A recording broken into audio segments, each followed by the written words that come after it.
Okay, Mike Bowling from Silver Harbor Woodworks here. So just getting ready to install my new Opt Lasers laser kit.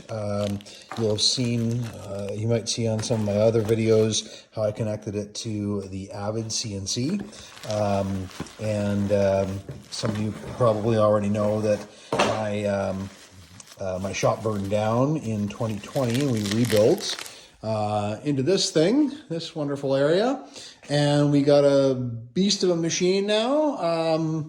Decided had no problems whatsoever with the Avid CNC. It was awesome, a great machine.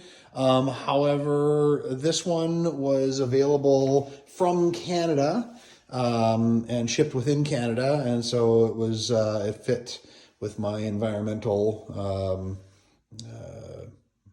ideals, I suppose. And a couple of things that it had extra too. It came with a vacuum table underneath and auto lubrication, things like that. Some kind of neat features. And CanCam CNC, who makes this model, they bring them in from overseas and then they strip them down and use Canadian parts to upgrade the electronics. The electronics boxes, awesome. The controls are awesome. Touchscreen Masso display, which is awesome as well. Now we're going to add, so before I added in the Opt lasers to my old CNC, the advantage there was that I built that CNC from the ground up, and so I knew where everything was, I knew what everything did, I knew every wire going through it, because I'm the one that did it.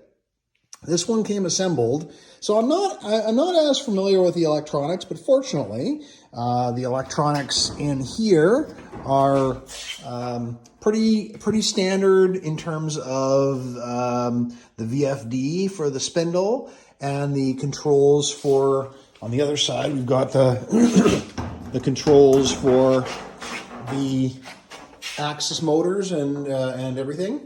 So it's not that complex, and fortunately, the guys at CanCam are awesome with their customer support, and so they've walked me through a lot of things. And if I have any problems, they've made it clear that they're more than happy to help me get this laser up and running again.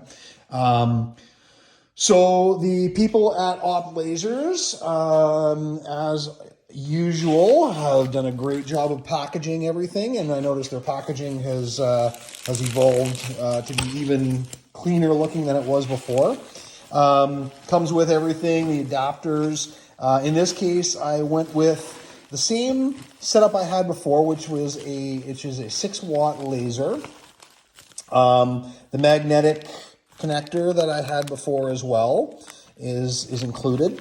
But now they've actually created a high-pressure air nozzle kit, and they're offering right now a U-spot lens upgrade, which basically makes it cut cleaner, smaller diameter beam. And the air nozzle kit allows you to have a lot less scorching and also a lot more accurate cuts as well. So this is looking really nice, and as always, packaged beautifully, shipped from Poland, and it literally got here within 4 days to Canada. So that's pretty amazing. There seems to be lots of cabling, so I'm going to try and run some wires and cabling. We'll see how that goes. I'll take some video after I've done it because I only have one set of hands. So anyway, this is a start process. What I have to do basically is mount the laser, and that's going to go right onto the spindle area there. I'll figure out the mounting in a little bit. But then I'm going to need to run my cabling along the cable chain here. And then I'm going to need to get it out of this area. And my other cable chain for my Y-axis goes here. Then everything goes underneath the table here and comes to my electronics box. And it's got to go inside the electronics box and connect into the Masso, go up here and connect into the Masso here. So that's going to be a bit of a process to figure out. And again, I've only got 2 hands, so I can't film everything, unfortunately, but I will sort of run you through what I did once I've figured it all out. Okay? So anyway, this is the intro video, and we'll see you in the next one.